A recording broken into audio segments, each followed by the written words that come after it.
8번째는 이제 시민사회 관해서 소원하고에 대해서 논의를 있었고, 지난번에는 시민사회와 관련해서 다시 근대화라고 하는 변화 속에서 이제 자원봉사 운동이 어떤 위치에 있느냐 하는 거, 복지 수요와 관련해서 얘기를 나눴습니다. 이제 조금 본격적으로 자원봉사의 철학, 가치, 의미 이런 것을 초점을 좀 맞춰보려고 하는데, 이걸 좀 큰 틀에서 나눔이라고 하는 걸 그렇게 생각을 해봅니다. 요즘 그 복지부 쪽에서 나눔 무슨 기본보장을 만든다고 그동안 얘기가 많아서 자원봉사계하고 별로 소통 없이 자기들끼리 그냥 했는데, 지금 국제 관련해서 좀 문제가 있는 것 같고, 토론을 많이 했어요. 그동안에 했는데, 그거 한 가지 분명히 좀 해드리죠. 우리가 지금 얘기하는 건 나눔이라고 하는 큰 틀에서 얘기하는 것 같습니다. 그런데 이 나눔을 하는 구체적인 행위 실천으로 들어가면 거의 90% 이상이 자원봉사입니다. 나머지는 이제 가만히 앉아서 자기가 있는 거 좀 있으니까 물질, 주로 금전, 제공하고, 아니면 무슨 행사 같은 거, 물품 같은 거, 그런 그 기부 행위가 그 중에 하나를 차지하는데, 복지부 쪽에서는 그걸 중심으로 해서 나눔이다 해서 서로 법을 만들고 일단 그런 얘기를 하고, 그 안에 이제 인간적인 인적 나눔에서 자원봉사 이렇게 바뀌어놨어요. 이건 조금 논리가 맞지 않습니다. 나눔을 하려면은 전체 나눔 속에 자원봉사가 중심을 서고, 왜냐하면 그게 이제 대부분의 중요 활동을 차지하기 때문에 논리적으로 맞지가 않아요. 그런 얘기가 좀 나가고 있는데, 여러분께서 혹시 그런 그 내용에 관해서 얘기를 나누실 기회가 있으면 분명히 그 논리를 세워야 합니다. 나눔이라고 하는 것의 큰 핵심은 자원봉사가 아주 다양하게 일어나고 있기 때문에 그것을 중심으로 해서 나눔 얘기를 해야지, 자꾸 그걸 왜곡하는 것에 문제가 있다 하는 것만은 여러분이 확실하게 알고 계시는 게 좋을 것 같습니다. 그래서 나눔하고 자원봉사 하려고 했는데, 처음 시작할 때도 프레임 얘기하면서 우리가 무슨 질문부터 하는 게 옳으냐, 나눔이란 무엇이냐, 뭐 자원봉사란 무엇이냐, 물론 그거 중요하죠. 그거 알아야죠. 근데 그걸 우리가 철학에서 말할 때는 존재론적 질문이라고 합니다. 나눔이란 무엇이냐, 무엇이고, 또 뭐 자원봉사란 무엇이냐, 있는 존재 모습을 우리가 알아보려고 하는 거기 때문에 이걸 존재론이라고 해요. 온타로지라고 하는데, 근데 존재론을 하기 전에 역시 물어야 할 질문은 왜 그런 질문을 하느냐, why가 항상 문제다. why라는 질문 속에는 상당히 많은 것이 들어갈 수가 있는데, 처음에 프레임 얘기할 때 그게 매우 우리 암묵을 장기적으로 갖고 가고, 단기에 이게 사소한 기술적인 것에 매달려서 전체 중요성을 자칫 소홀히 하고 가능성이 있는 이런 접근보다는 좀 멀리 내다보면서 큰 질문을 해놓고 왜 이런 걸 우리가 해야 되느냐, 그에 대한 이해가 앞서야 그 다음부터 나머지가 잘 풀려나갑니다. 제대로 풀려나갑니다. 그런 질문입니다. 그래서 첫 번째 질문이 왜 나눔과 자원봉사, 자원봉사가 나눔인가, 이렇게 시작을 합니다.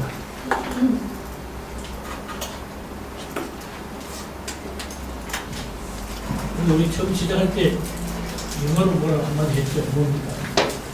맨 처음에. 딱 석자입니다. 영어로 3개다. 뭐예요? 벌써 다 잊어버렸어요. 시험차예요. Making 뭐예요? A difference. Making a difference. 뭔가 좀 다른 걸 좀 먼저 보자. 새로운 변화를 추구하는. 그러면 그 변화를 우리가 좀 만들어 보자고 할 때에 그 이유가 뭐냐 하는 거예요. 왜 이 변화가 지금 필요하냐, 중요하냐 하는 질문이 또 나온단 말이에요. 그것도 왜입니다. 근데 그 이유는 많은데 한 가지 방법은 지금 세상이 어떻게 돌아가고 있는지에 대해서 이해를 갖고 보면은 우리가 하려고 하는 질문이 이게 왜 중요한지를 알 수 있다. 다시 말하면 변화를 창조하고 추구하기 위해서는 현재 일어나고 있는 변화에 대한 이해가 필요합니다.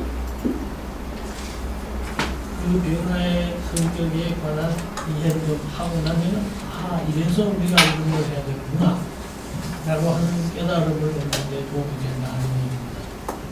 그래서 오늘 전반부에서는 한국 사회가 또는 여기 세계 다 비슷한 변화입니다만 과연 어떻게 변하고 있는데 이 변화를 그대로 도움이 되겠느냐. 그러니까 이제 사회학에서는 이걸 변화라는 말보다 변동이라는 말을 썼습니다. 소셜 체인지 이러면 사회 변동입니다. 변하면서 움직이는 겁니다. 항상 움직이는 겁니다. 그렇기 때문에 이 변동에서 일어나는 문제를 해결하기 위해서라도 우리는 지금부터 새로운 변동을 추구해야 하는 얘기예요.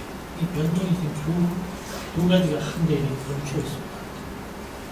현재 일어나고 있는 존재론적인 변동이 하나 있고, 그 다음 두 번째는 이렇기 때문에 변화를 우리가 더 추구해야 한다는 이걸 우리가 철학에서는 가치론이라고 하죠.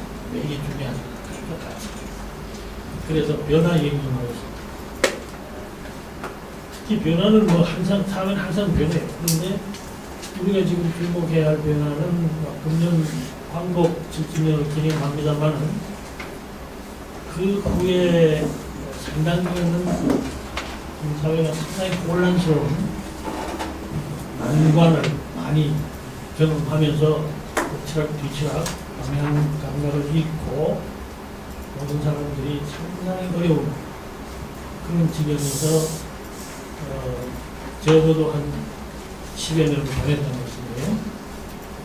그러고 나서 1960년대 되어서야 비로소 우리는 무엇인가 지금까지와는 다른, 지금까지는 경험해보지 못한 새로운 어떤 변화를 시도하는 이런 시점에 오게 됩니다.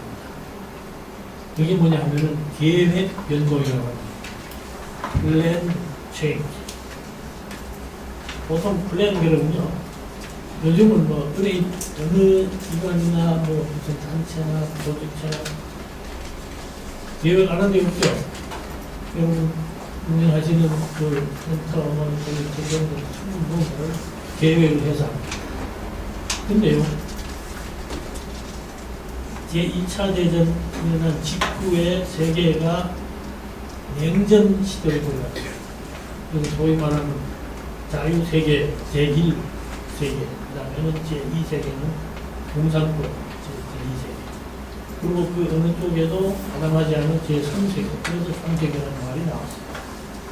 타임즈에서 만들어낸 말인데, 이 냉전 시대의 이념 갈등이 중심이 되는 이런 시대에 우리가 살고 있었는데, 과연 그때 미국 같은 데서는요, 우리도 중공이라고 했습니다. 중국 공산당이라고 했어요. 저 사람들은 레드 차이나라고 했어요. 빨갛다. 국기까지 가르쳐요. 레드 차이나라고 그러고 중국 사람들, 아니, 우리도 길가에 가면은 애들이 계단 막 던지고, 도마도 던지고 그러면서 레드 고공입니다. 레츠, 작은 놈들, 네? 집에 가라. 그러니까 이 공산주의에 대한 방법이 상당히 강한 그런 분위기였는데, 그런 상황에서 만약 어떤 국가라든지 국가기구 또는 기업체나 사회단체가 우리는 지금부터 무엇인가를 계획해서 합시다 라고 얘기하는 그 사람들은 금기시. 왜냐? 왜 그래? 저쪽 레드가 행정문제, 경제를 갖다가 경제뿐 아닌데 특히 경제를 우리가 정치는 것을 얘기하면 완전히 국가가 기획을 하고 계획을 하고 그 다음에 계획까지 하는 것도 좋아요. 계획이라면 뭔가 하면 그대로 따라가는 게 좋은데 그걸 명령을 합니다. 그래서 우리도 자기 마음대로 못해요. 실제 계획에 따라서 하는 게 아니고 계획에 따라서 한다는 건 명령에 의해서 움직이는 겁니다. 자기 자신의 판단이 거기 들어갈 여지가 제한적이다 이 말인데요. 그래서 가령 당시 소련 같은 데서 계획 명령 경제라는 말을 있습니다. 커맨 이카노미, 플랜 커맨 이카노미. 커맨 명령. 어떤 식으로 명령을 했냐면은 예컨대 구두를 만드는 공장이 있어요. 그러면 이제 뭐 1년에 가령 수십만 킬로를 생산한다. 그럼 이제 정기별로, 분기별로 정기적인 점검이 있는데, 당에서 그 점검 시절이 되면 어떤 현상이 일어나느냐 하면 A라는 우리 공장의 사장이 경영자가 있어요. 근데 이 경영장, 저희 말하는 전문기업인으로서는 공산당에서 내려오는 사람이에요. 이 사람이 전화를 급하게 합니다. 하고서는 얼마 안 있으면은 밤새 동안 수십 대의 추락이 들어와요. 이 공장. 그래서 그게 있던 물건 뭐겠어요? 부도입니다. 부도를 다 이런 걸로 갑니다. 그럼 이제 이 친구들은 쫙 진행을 하고 며칠 후에 검사관이 온다. 그러면 그동안에 우리가 이만큼 대화성을 초과했습니다. 보고를 합니다. 그러고 나서 이제 끝나자마자 추락이 쫙 나갑니다. 지난번에 빌려온 그 회사로 일단 보내요. 거기서 또 딴 데서 또 더 보충할 수 있고 그렇게 해서 경제를 운영합니다. 동독이라는 데는 이게 자꾸 또 전설이 많이 있는데 공산권 중에 제일 잘 살았어.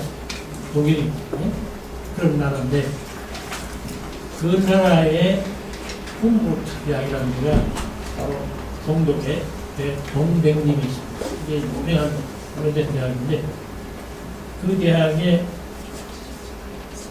조선 역사를 가르치는 여자 교수 한 분이 있어요. 그래서 그 이름이 괴태인데 우리는 괴털이라고 명명을 붙였는데 이 괴태 여사가 개방하기 전에 80년대에 내가 서울대학의 사회과학 연구소라는 데를 하고 있을 때 추천을 해서 여기서 공산주의에 대한 회의에 참여하셨어요. 근데 이 아주머니가 와가지고 뭐 예정은 물론 뭐 영성하게 하잖아요. 그죠? 남대문 동대문 시장을 한번 갔다 왔어요. 그 백화점 보고 와갖고는 이 사람이 말을 못해요. 한마디 질문이 아니 도대체 저 많은 물건을 누가 사는가 하는 질문이 이 사람이 던진 유일한 질문이었어요. 자, 그때의 이 동독을 유시해서 공산권에서 늘 보면 줄 서 있는 사람들이 많은 걸 볼 수 있어요. 탱글 빵 이런 것이.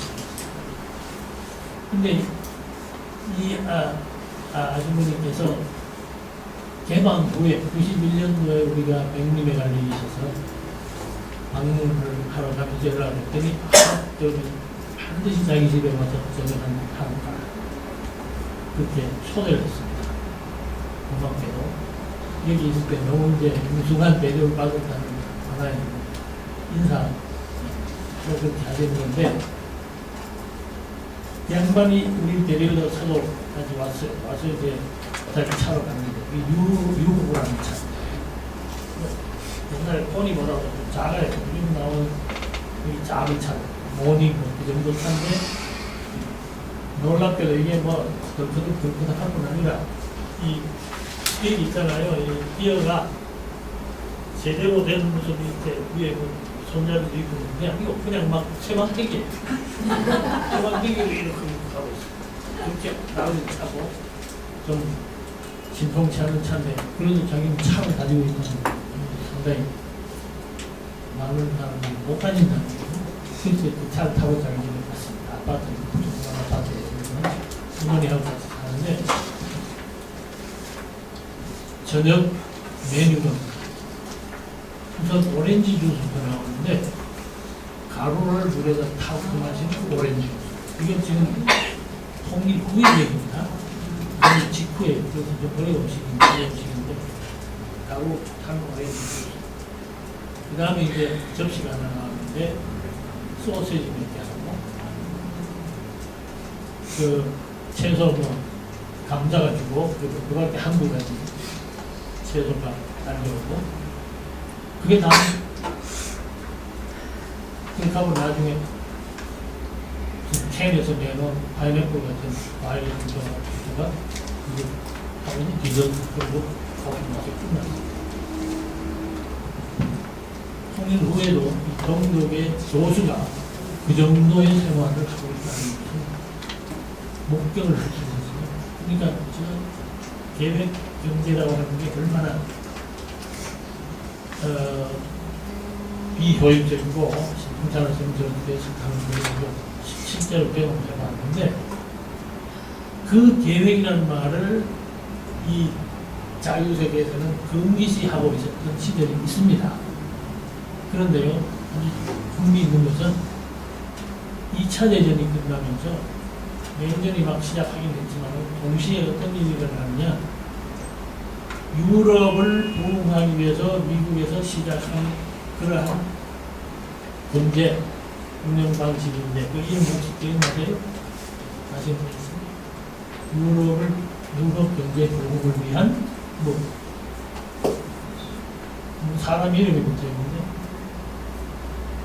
마샬 플랜이라는 겁니다. 마샬, 이게 조지 마샬이라고 하는 2차 대전 전쟁 영웅의 이름을 따서 거기서 전쟁하고 승리했기 때문에 마샬 플랜이라는 플랜이죠.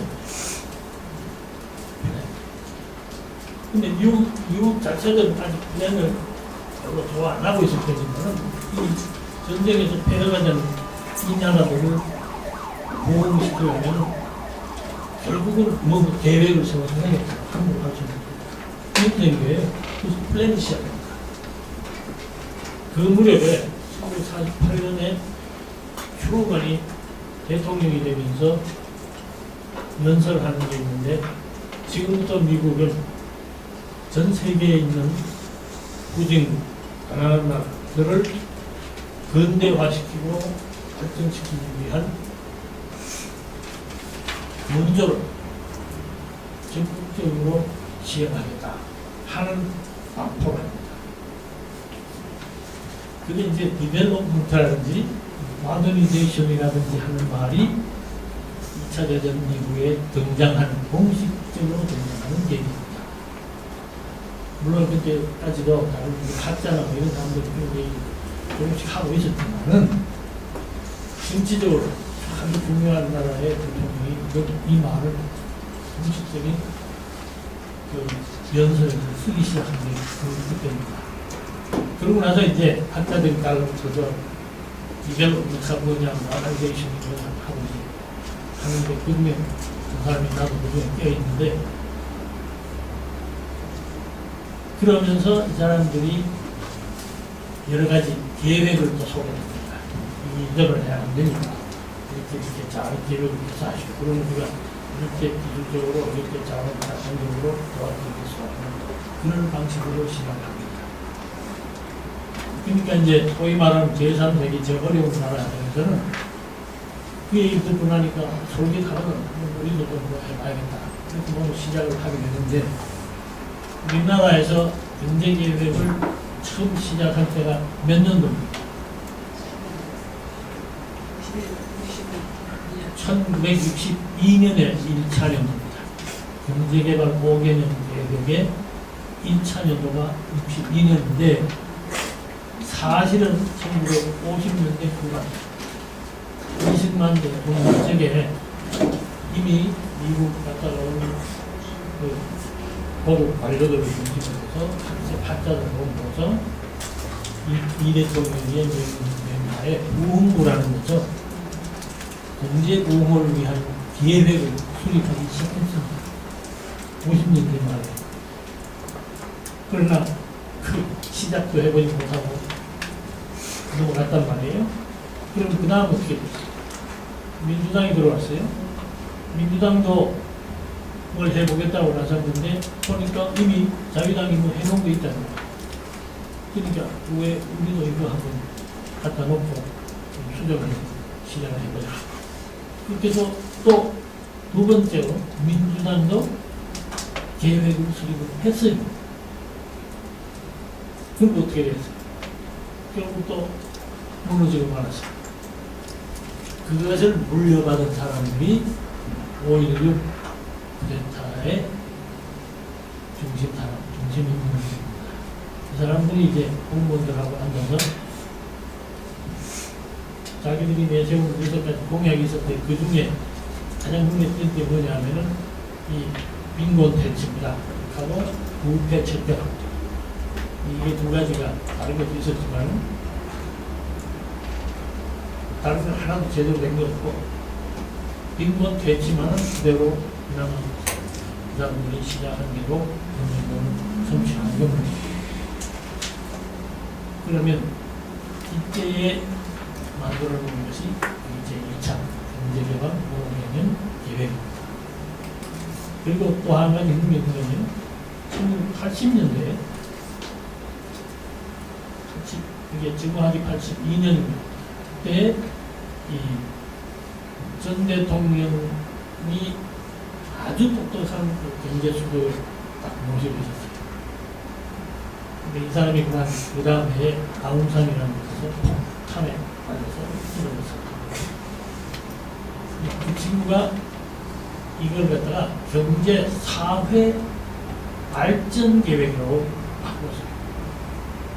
아시겠어요?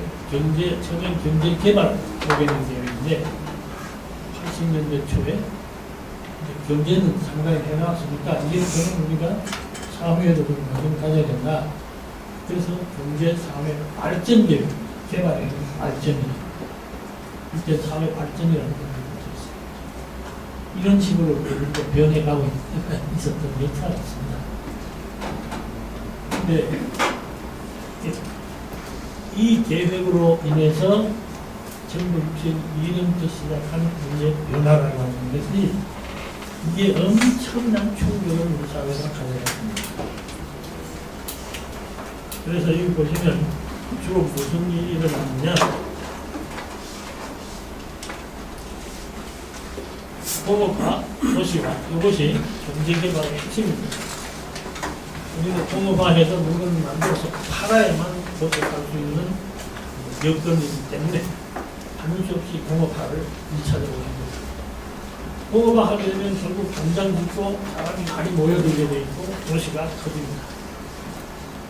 근데 이 두 가지가 결국 우리 인간의 삶에 대한 충격을 엄청나게 많이 가져다 줬다는 걸 지금 살펴보려고 합니다. 자, 기본적으로 의식적으로 보면은 생활 기준으로 빠졌죠. 이건 뭐 말할 필요 없어요. 같이 이렇게 상당 기간 살아본 사람은 우리가 어릴 때 어떻게 얼마나 어렵게 거의 빈부리다시피 살았는지를 잘 기억을 하고 있습니다. 특히 전쟁 때는 피난 다닐 때는 정말 먹을 게 없어서 그걸 하고 때로는 공부도 하고 그러면서 여러 기간 듣고 걸어다니면서 지내는 거죠. 그런데 가치관 얘기도 물론하고 생활 양식도 많이 변했습니다. 이제 요즘같이 스마트폰에다가 요즘 스마트폰은 이제 누가 그래요. 요즘 가끔가다 쓸 때는 전화가 와요. 무슨 얘기를 하냐면 이 단지는 스마트폰만 있으면 댁에 들어가시기 전에 오늘 좀 추울 테니까 난방해야 되겠다 하면 앱으로 하시면 됩니다. 그게 이제 선전에 들어갑니다. 거기 달려오는 이런 생활 양식의 변화가 일어났죠. 그런 가운데 가치관이 많이 변했고 인간관계가 아주 복잡한 변화가 발생했고 변화가 일어나면 보통 어떻게 됩니까? 모든 사람들이 그 변화에 잘 적응해서 이렇게 하죠. 맞습니까? 정말의 말씀이에요. 적응 못합니다. 하는 사람도 있고 하더라도 저선택적으로 하지요. 절대로 100% 적응 잘하고 행복하게 사는데 불가능합니다. 인간이 자기들이 만들어 놓은 변화인데도 그 변화에 적응을 못하는 게 있어요. 여기에 가장 중요한 문제가 있습니다. 적응 제대로 못하니까 혼란이 나오고 혼란스러운 가운데 서로 이익을 추구하다 보니까 갈등이 생기고 이런 어려움을 우리가 그동안에 계속 겪어오고 있는 겁니다. 잘 살죠. 잘 살아보세요. 해서 정말 잘 살고 있어요. 그게 누구도 부인 안 합니다. 여기 60년대 있다가 70년대로 좀 미국에 살았는데 중간에 한번 들어가서 70년대 있어요. 그때의 느낌을 나는 그의 글을 무슨 칼럼 같은 것을 뭐라고 했냐면 서울 시내 사람들을 지나가면서 보니까 지나갈 때 우리 얼굴 주로 보잖아요. 혈안이 되어 있다. 얼굴에 혈안이 눈에 잡히는 게 첫 번째. 그때 사람들의 그 삶의 태도가 그렇게 모두 노예가 혈안이 돼서 사는 듯한 그리고 그렇게 바쁘게 착하게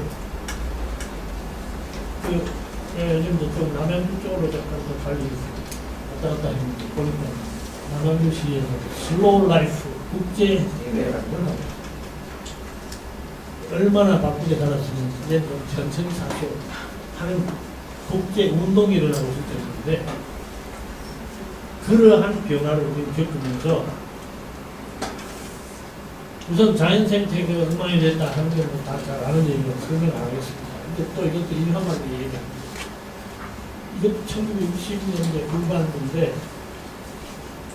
연세대학교의 화공과학 선생님 한 번 회의에 와서 이런 얘기했습니다. 자기가 물 전공인데 우리가 여기 50년대 대학 다닐 때는 뚝섬에 가서 수영을 했어요. 비치가 아주 깨끗하고 물속에 들어가서 수영하면서 지금도 사진 찍어놓은 게 있어요.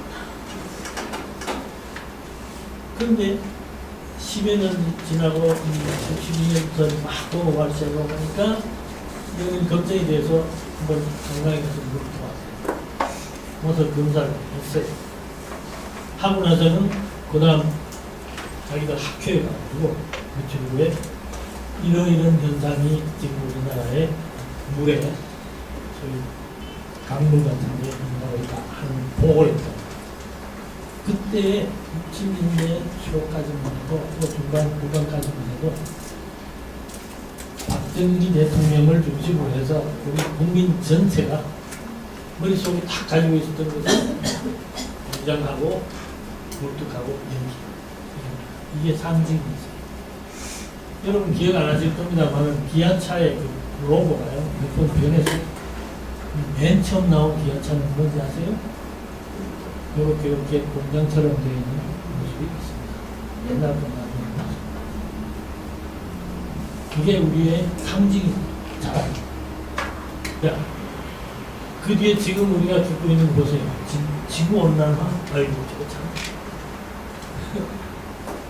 요즘 이거 완전히 아열대 아니에요. 이상한 그 기후가 되고 있는데 뭐 이런 거. 거기에다가 온갖 재난이 지금 계속 일어나고 있습니다. 지금 이렇게 가뭄이 이제 보였으면 옛날 조선실록을 보면요. 영조실록에 이 자연 생태계 변화, 기후라든지 뭐 이런 것에 대한 변화를 자세하게 기록하고 있습니다. 지진은 언제 일어났고, 뭐 가뭄은 언제 이런 거 다 나와요. 요즘은 이제 디지털 되어 있기 때문에 클릭하면 다 나와요. 근데 그때는 가뭄이니 뭐 홍수니 이런 재난이 일어나면 그 탓을 누구에게 돌렸어요? 왕에게 돌렸습니다. 이 왕이 뭔가 잘못합니다. 그래서 왕이 이제 나가지고 기후전을 부리고 뭔가 쇼를 좀 해야 됩니다. 그래야만 국민의 마음을 가라앉힐 수 있는 이런 시대가 있었어요.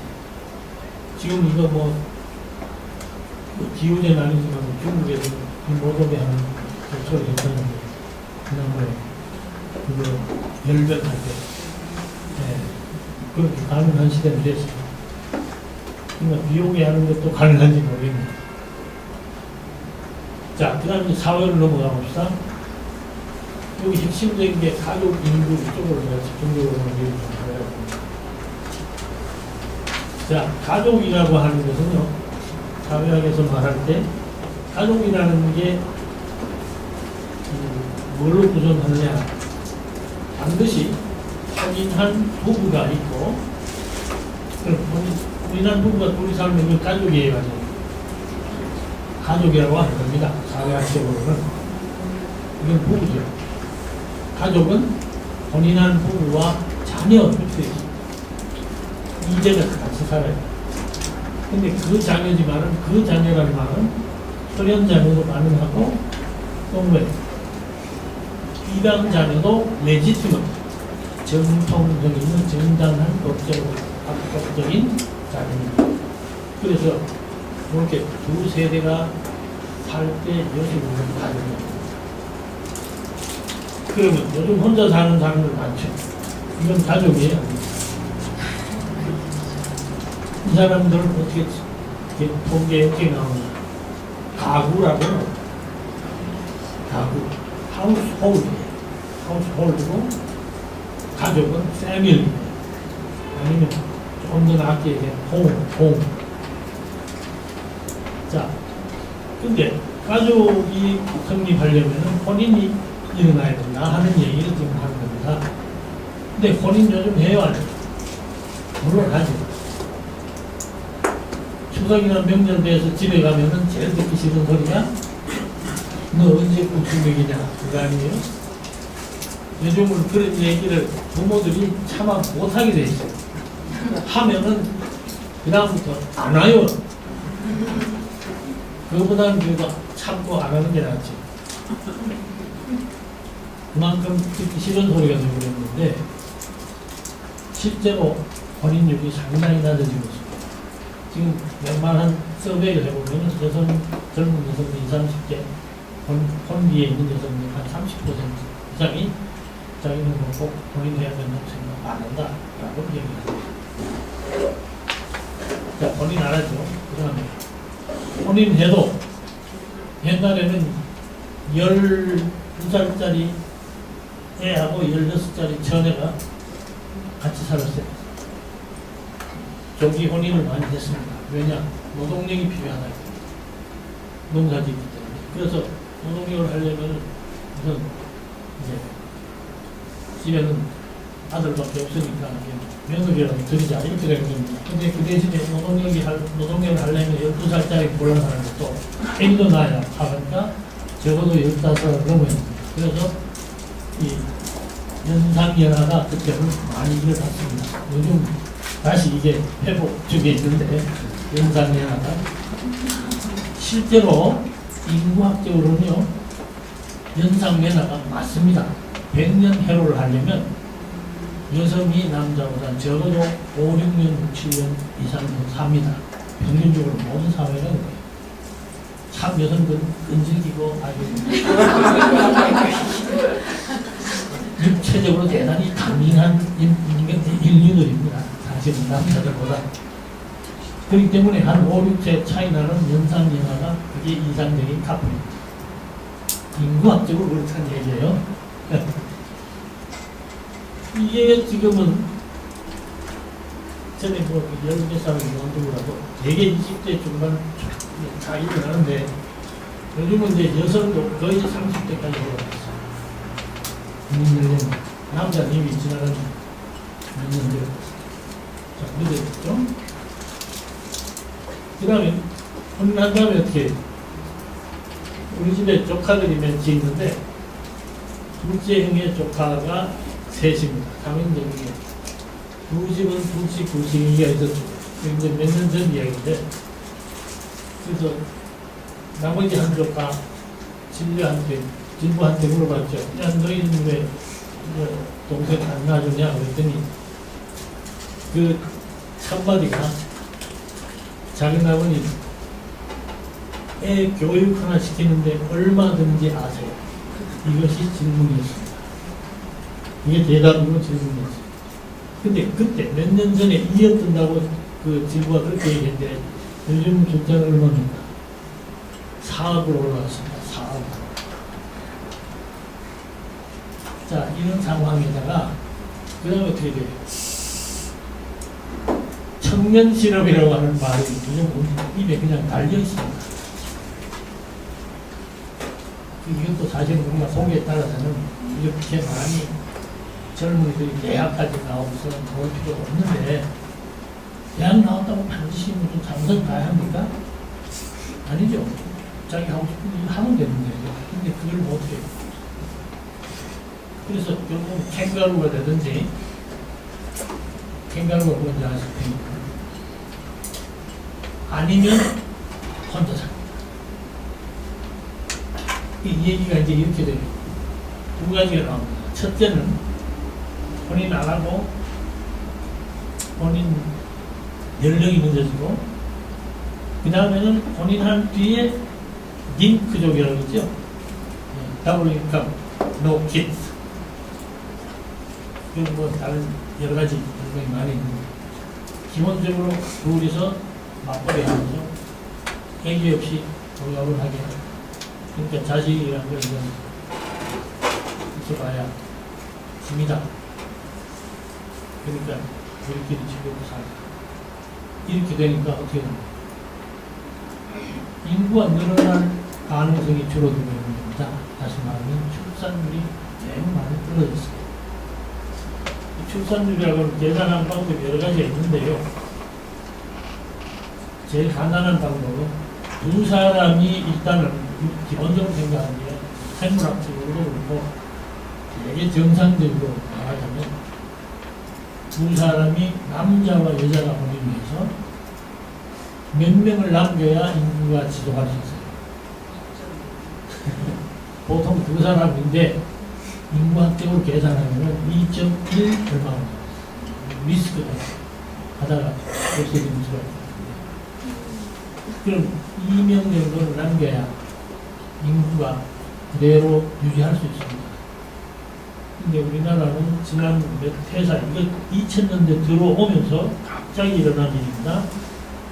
그래서 제일 심할 때가 언제냐면 여기 통계를 내놓았는데 2005년에 1.08로 내놓았어요.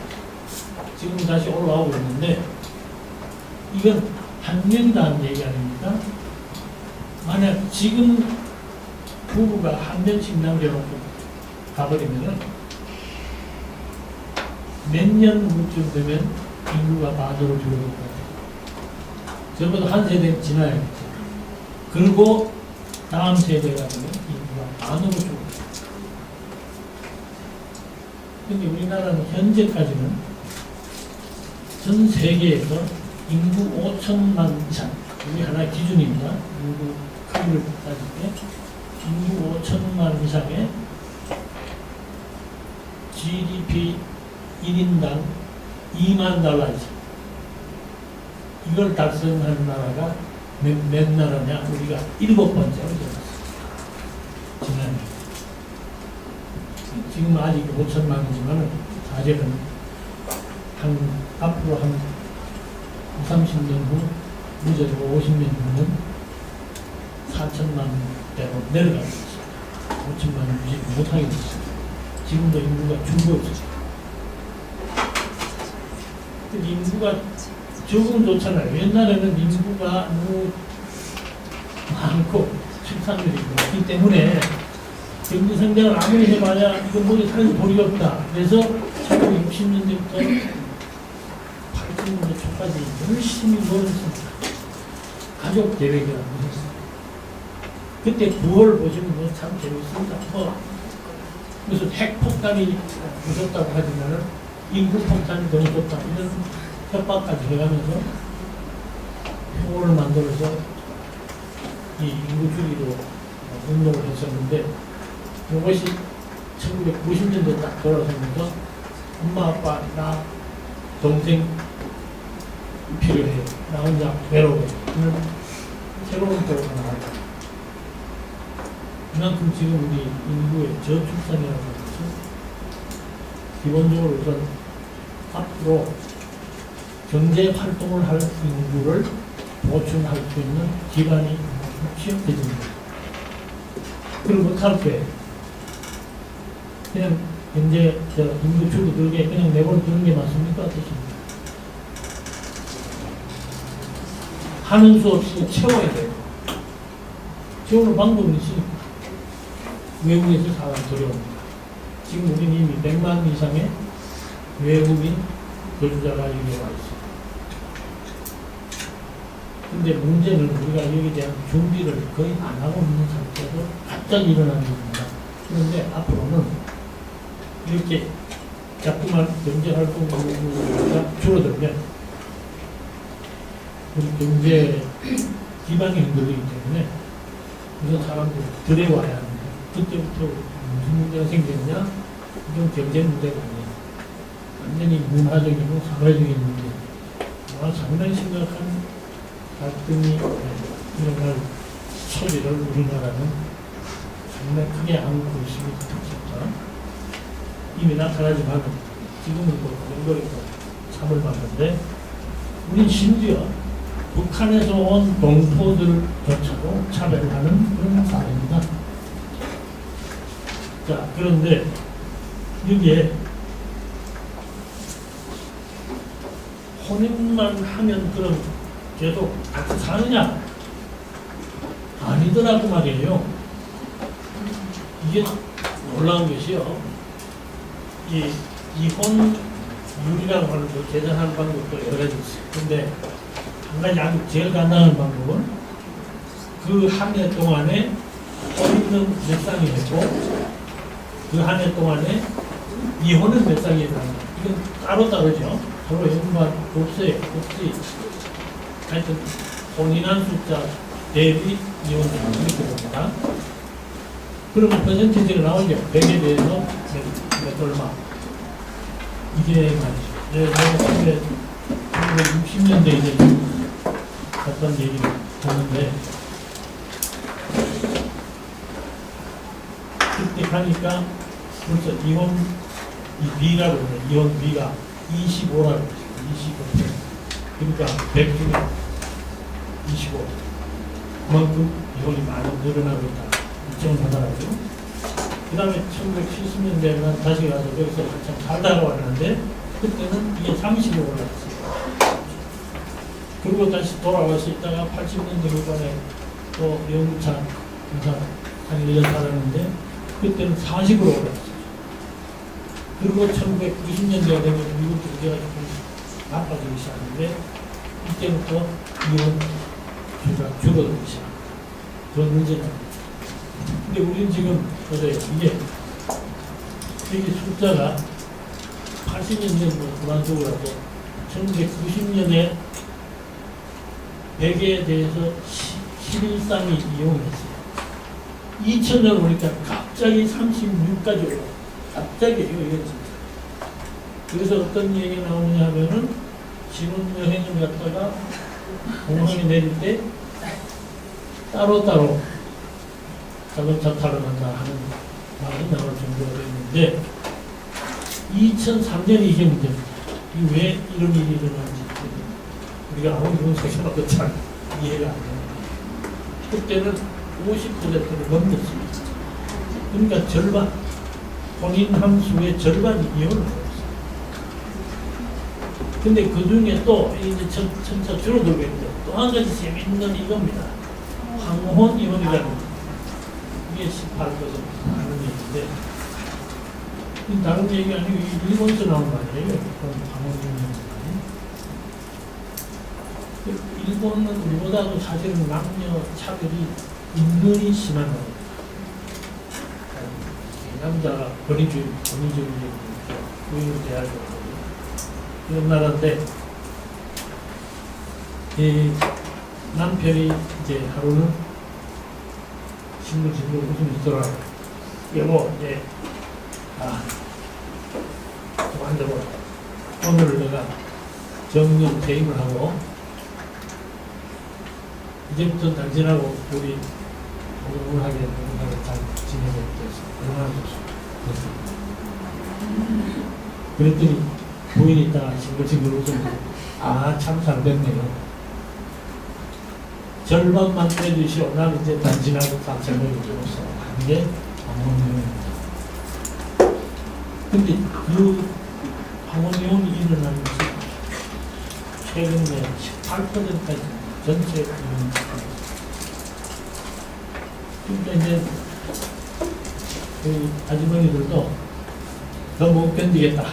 그러면 요즘 그 나오는 기사에 보면 이혼 청구, 요번에 이혼 청구 하는 사람 중에 여성이 더 많다는 거예요. 그러니까 여성 권리가 많이 신장한 건 사실인데 그 대신에 가정이 좀 불안해졌어요. 자, 이런 문제가 지금 우리 가정하려서 일어나고 있습니다. 혼인하고 가정. 자, 혼인이 그렇게 되니까 가정은 어떻게 되느냐? 가족은 어떻게 되느냐? 여기 보시면요. 1인 가구라고 합니다. 이게 가족이 아니라고 그랬죠. 1인 가구에 혼자 산다. 1인 하우스홀드. 이게 지금 12년도에 25.3%, 4분의 1 이상이 혼자 산다. 우리 가구 전체에 800만 가구 정도 되는데 혼자 산다. 그 중에 3분의 1 정도는 젊은 세대. 나머지 3분의 1은 노인 세대. 중간이 한 3분의 1인데 여기서 이제 중요한 것은 젊은 사람들은 혼자 사는 것도 사실 좀 문제가 있습니다. 네.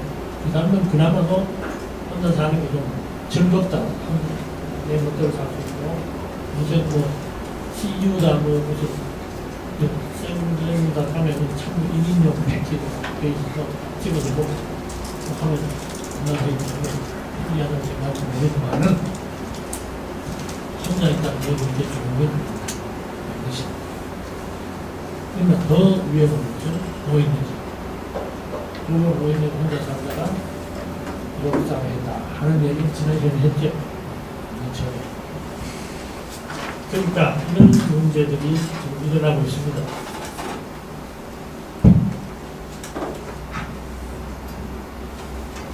그러니까 가족이라는 것에 대한 사람들 관련 자체가 벌써 바뀌고 있어요. 무조건 자체가 이제 김장때 되면 이제 좀 있으면 김장하죠. 보통 보도에서 뭐라 그럴까? 4인 가구 기준 뭐 20만 원 그랬어. 그래서 이건 4인 가구가 아닙니다. 이미 2005년에 3인 안으로 내려왔어. 그러니까 앞으로는 3인 가구라고 해요. 그뿐 아니라 이 아이들한테 물어봤어요. 그 지금 학교한 초등교 학생 15살 이하의 기와 가족들한테 리스트도 할아버지, 할머니, 삼촌, 외삼촌, 고모, 이모, 친척 리스트 해놓고 이 중에서 자기 가족이 아니라고 생각하는 사람 체크하라고. 아니라고. 가족. 할아버지, 할머니 체크한 사람이 몇 퍼센트인지 나와요. 들어보셨어요? 77.7%. 77%. 그러니까 8배, 10 중에 8은 자기 조부모, 할아버지, 할머니를 가족으로 생각 안 하는 겁니다. 그냥 부모하고 같이 살고 그걸 끝이에요. 그러니까 가족이라는 관련 자체가 그렇게 변질해요. 이건 그렇게 도움이 되는 거 아니죠. 사람들이 이렇게 그 사람하고 어울려 사는 게 좋습니다. 귀찮은 일이 많지만은. 자, 그거 있고. 그 다음에 이 얘기만 하고 끝내겠습니다. 시죠. 고령화입니다. 두 번째 인구 가족에 관련해서 심각한 변화가 고령화입니다. 고령화는 뭐 다 잘 알기 때문에 길게 설명할 필요는 없고 이것만 언급을 하겠습니다. 이게 65세 이상, 지금 70세로 이걸 고치겠다고 그러는데 65세 이상이 7% 넘어가면 고령화 사회, 에이징, 고령화하고 있다. 이것이 2배로 14%가 되면 고령사, 에이즈, 이미 에이즈드, 완료형이죠. 그런데 20%가 되면 이건 슈퍼, 초고령 사회. 일본은 이미 초고령 사회. 이 전화라도 사실 큰 일거리예요. 노인네들하고 공부할 때 어떻게 돼요? 경제를 운영할지 그 사람들이 걱정입니다. 그렇다고 저 사람들도 이렇게 외국 사람 들여다가고 할 생각 별로 잘 하지 못하는 사람들이에요. 자, 그런데 요 7%에서 14%로 넘어가는데 걸리는 시간이 있어요. 기간이. 그걸 여러 군데 조사를 해보면요. 제일 많이 걸린 데가 프랑스다. 프랑스는 115년이나 걸려서 비로소 에이징으로부터 에이즈드 소사이티가 됩니다. 이것이 스웨덴 85년, 미국 75년, 독일 45년, 영국 45년, 일본만 해도 26년이 걸렸는데 우리나라는 7%된 게 2000년입니다. 그리고 앞으로 14% 되는 데는 2018년 내내 후년 되면은 이제 우리도 고령사회예요. 근데 그 걸리는 시간이 18년밖에 안 됩니다. 그만큼 속도가 빠르다는 얘기예요. 기간이 짧다는 얘기예요. 이렇게 해서 고령화가 되면 그 다음 어떤 문제가 생기느냐. 부양해줄 사람들이 몇 명이냐 하는 얘기가 나옵니다. 한 사람의 노인을 경제활동 인구가 몇 명이 부양을 하느냐. 95년에만 해도 12명이 부양할 수 있는 정도의 경제활동 인구가 있었어요. 근데 고령사회에 그 고령인들이 자꾸 안 돌아가시고 자꾸 있단 말이야. 근데 출산 자꾸 줄어드니까 이게 아래가 자꾸 좁아지고 위만 자꾸 커지잖아요. 2000년에 보면 10명으로 줄어들다가 2010년에 7.4명, 2016년 내년 되면 6명으로 줄어든답니다. 이게 딱 절반이 되는데 20년밖에 안 돼요. 그런데 생각해 보세요. 앞으로 한 10여 년 후가 되면 한 2,000여 명의 젊은이들이 한 명의 노인을 부양하면서 살아야 한다는 얘기입니다. 경제적으로. 이것이 50년대 가면 완전히 1대1이 돼요. 내가 나 먹기도 벅차고 노인 한 사람 항상 뛰고 다니면서 살아요. 이런 얘기. 전에는 12명이서 각자 살아가다가 음식 못해서 한 명의 노인을 부양했는데 이제는 내가 나 노인 한 사람하고 같이 살아요. 이게 얼마나 부담이야. 경제뿐 아니고 사회의 그런 복합적으로 이 사회에 큰 부담을 안겨주는 현상입니다. 마지막에 그 예를 들었던 어린아이들의 가족 관계, 가족에 대한 관련. 이것이 이제 무엇을 뜻하는지를 지금 조금 다른 방법으로 해설을 해설을 그렇게 하는 걸로 시작합니다. 얘들이 할아버지 할머니조차도 우리 가족이 아니다 라고 생각하는 이면에는 우리 사회가 겪고 있는 사회 변동 가운데 사회 학자들이 볼 때 가장 풍요스러운 한 가지 변화를 반영을 하고 있습니다. 그게 뭐냐? 소위 말하는 공동체가 점차 무너져가고 있다. 그 이유가 이제 있어요. 근데 여기 보시면은 우선 공업 파악을 하니까 사람들이 많이 공정 있는 도시로 확장을 했죠. 상상을 해보세요.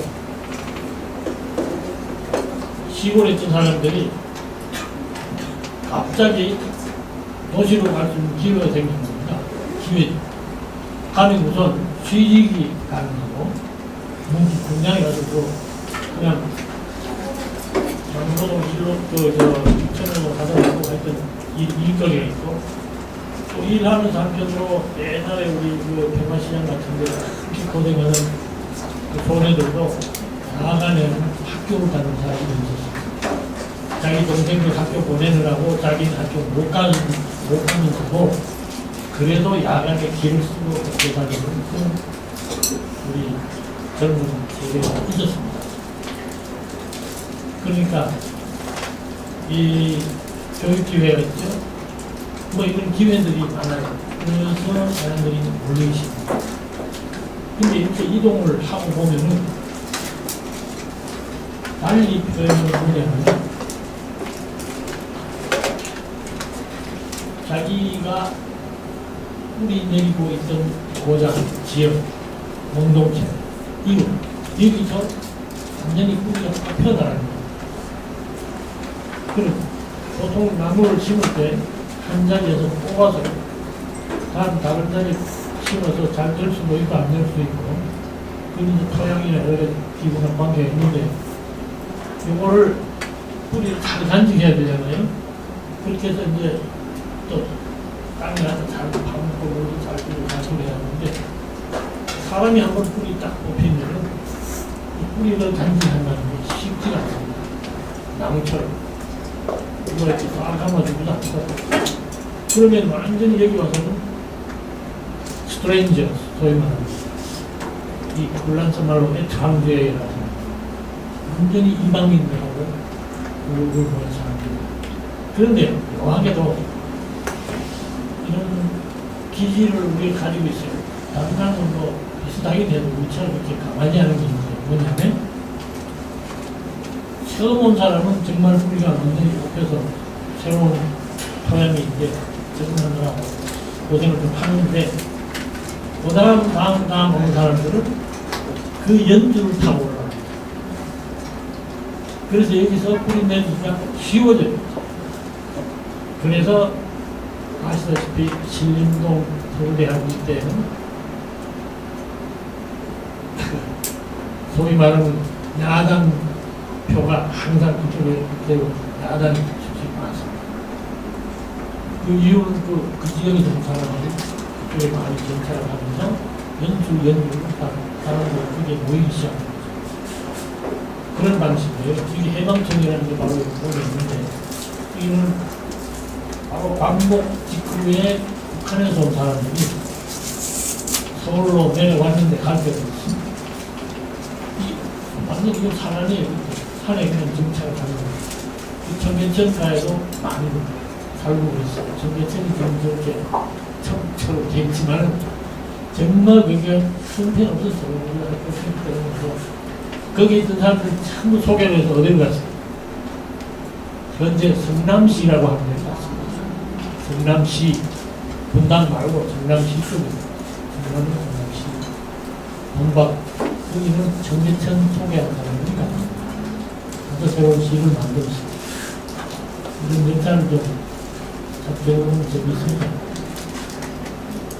그러니까 그렇게 해서 이동이 심해져요. 많은 사람들이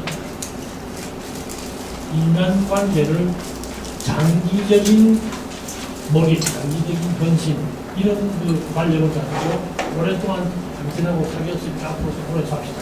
이게 잘 안 된다. 그 얘기입니다.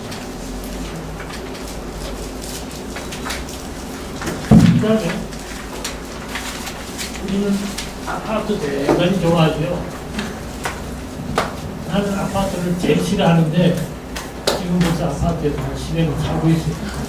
이런저런 이유 때문에 그런데 지금도 어디 그 단독주택 하나를 사자고 그러고 있습니다. 근데 실제로 내가 단독주택을 20년을 살았어요. 그러다가 완전히 아이를 재테크에 완전 실패라는 게 그것도 뭐 좋은데 성북동 단독주택 정도는 되면 괜찮겠지만 신림동 산꼭대기 학교 근처라고 여기다 집을 지었는데 집을 좀 멋있게 지었어요. 예술의 전당을 설계한 친구가 그 집을 설계하고 있는데 우리 와이프 친구가 그래서 흰색 칠을 해놨는데 언덕에 있으니까 신림동 밑에 지나가다 보면 언덕이 하얀 집이라고 유명한 집이 있어요. 근데 이게 IMF 그런 사건을 터지면서 결국 애가 학교 가기 때문에 하는 수 없이 심해 가까이로 이동을 하는 사건이 벌어졌는데 완전히 그냥 재테크에서 실패를 했죠. 그런 이동이 일어나는 과정에서 우리나라는 지금 이 아파트 저런 식으로 많이 지었다가 집을 그때는 하고 있습니다. 근데 아파트가 어떤 데냐 사람을 집중적으로 많이 사는데 서로 모르고 사는 거예요. 이웃이 없다는 거예요. 그럼 내가 이 얘기는 항상 하는 거예요. 우리가 사는 아파트도 뭐 연예 아파트도 마찬가지로 공간에 딱 들어가면 두 집이 있어요. 1호, 2호. 나는 아직 1층에 이거 맨 끝에 사는데 바로 앞에 또 정원이 있어요. 그나마 난 2층을 좋아합니다. 자연의 길을 좀 받았습니다. 2호 집하고 우리 집하고 현관문 사이가 1m 정도 되죠. 우리는 아직도 10몇 년 살면서 그 집에 식구가 몇입니다. 그 사람 이름이 뭐고 직업을 무엇이고 도대체 그 사람들에 대해서 아는 게 없어요. 혹시 어쩌다가 누굴 마주치면 그냥 안녕하세요 인사나 배우 할 정도고 전혀 모릅니다. 근데 왜 아이고 그런 말이야 좀 만약 인사 좀 하고 그렇죠. 근데 솔직히 말해서 바빠서 이거 이렇게 하니까 어떤 느낌이 드냐면 괜히 내가 아는 척 해가지고 그 사람이 자기 사생활을 침해받는다는 생각을 할까 하는 염려 때문에 안 합니다. 굉장히 많아요. 진짜 내가 거기 살면서 가고 싶은 데는 온 동네 집집마다 다니면서 전부 인사하고 그리고 매번 내가 컴퓨터 SNS로도 보내고 또 이 글씨 써서 편지 수거하면서 앞으로 우리 동네 공동체 잘 만들어 삽시다. 그걸 하고 싶은데 두 가지 이유가 첫째는 내 시간이 없어 못하고 둘째는 그게 두려운 거니까 괜히 쓸데없이 아니 이 사람은 뭐 하는 사람이야 이거 자꾸 사람 귀찮게 하는 이런 세상이 된 겁니다. 그래서 그게 나는 그 아파트 집에 들어가는 경우는 철문이 있는 거예요. 우리는 그렇습니다. 근데 그게 왜 철문을 하는지 모르겠어요. 이제 바람이 어쩌다 봅니다. 그러면 쾅 닫힐 거예요. 초등학생이 놀랍니다. 근데 거기서 어떤 상징을 느끼느냐 하면은 내가 저 철문을 탁 닫고 나면 그때부터 완전히 이 집 속에 갇혀버립니다. 그걸 갖다가 서양에서는 코쿤이라고 쓰는 게 누에 고치. 번데기가 뭐예요? 번데기. 이게 본래 누에인데 제 몸에서 씨를 뽑아가지고 자기 몸으로 불러 쏴버린 거예요. 그게 고치. 고치 속에 번데기가 나왔어요. 그렇게 자기를 닫아버려요. 하는 이 아주 독특한 문화를 지금 우리가 살고 있습니다. 그러니까 이 관계는 몇 대라도 무슨 사무가 있어야 이렇게 만나서 일도 하고 하지 쓸데없이 안 만나잖아요. 사무적인 거. 거기에다가 사람들이 뭐 자기 할아버지 할머니를 가지고 생각 안 하는 것도 있지만 이제는 이게 젊은 세대에게 물어봅니다. 앞으로 노부모를 부양할 생각이 있느냐 안 하겠다는 사람들이 점점 더 늘어나고 있습니다. 여기 한 30~40% 계속 늘어나고 있습니다. 그리고 하는 소리는 아니 노인 부양을 이제 고령자가 많아야 되는데 사회가 책임을 져야 되고 그렇게 나옵니다. 그것도 노인들에게 물어봅니다. 그러면 이것도 이 예문에 들어서 내 강의 듣는 사람들은 그래서 아마 한 번 더 하면 100번 드릴 텐데 유명한 서울대학교 교수의 장관도 그런 양반이 있는데 부인도 교수입니다.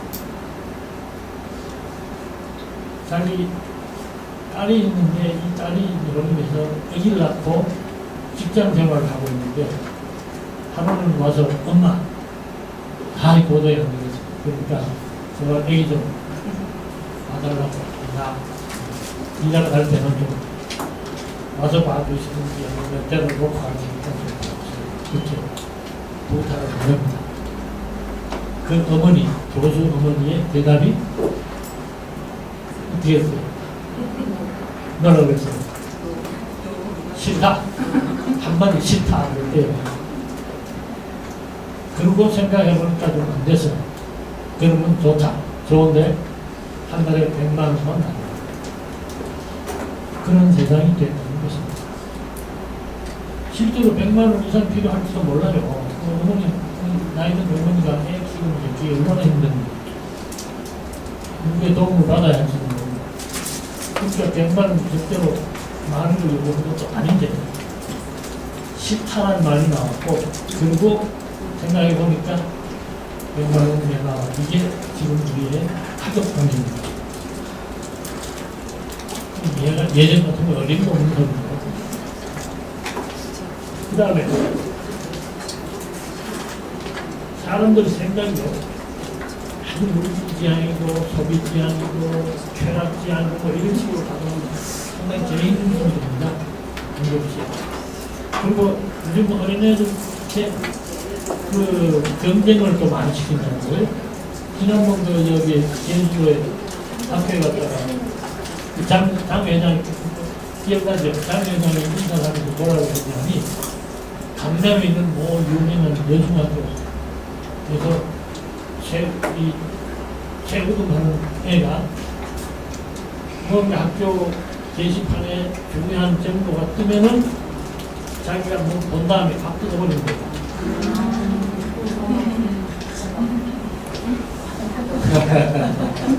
여기 대해서 뭐라고 얘기를 해봅니까?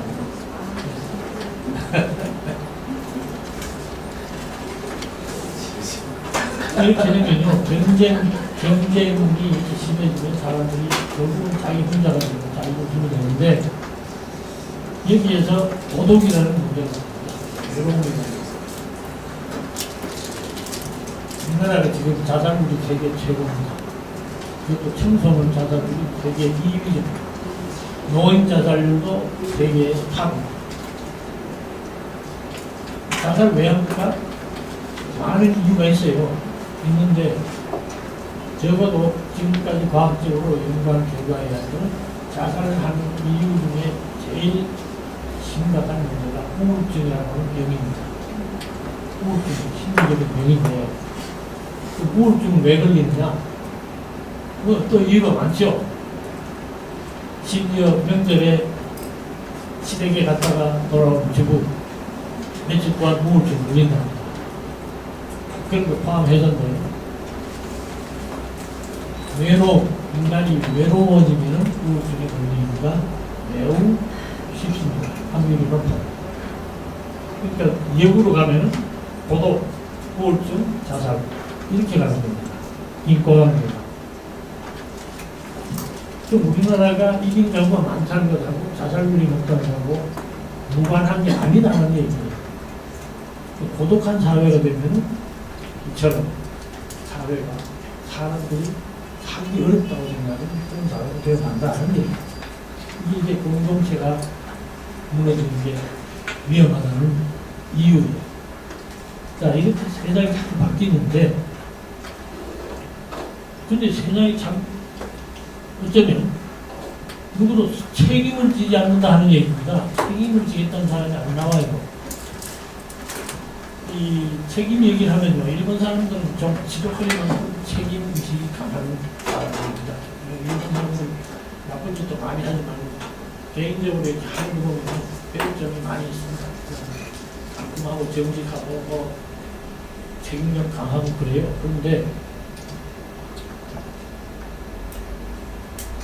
이 1997년, 8년 이제 소위 IMF라고 하는 사실은 아시아 환율 그 위기입니다. 이게 좀 환란인데 금융위기가 왔을 때에 일본의 그 은행 사장들, 행장들 또는 회사 사장들이 구조조정하고 어쩌고 하면서 망해갈 때에 전부 TV에 나와서 90도 격리하고 눈물 흘리고 사과를 했습니다. 우리나라는 최근에야 이모라고 하는 젊은 부회장이 병원에서 일어난 여러 가지 실수에 대해서 나와서 90도 격리하고 사과를 한 일이 있습니다. 이건 잘하는 거예요. 근데 이것도 사실은 자기 아버지, 할아버지가 일본에서 교육받은 사람들이에요. 보통 사람은 잘 안 합니다. 그리고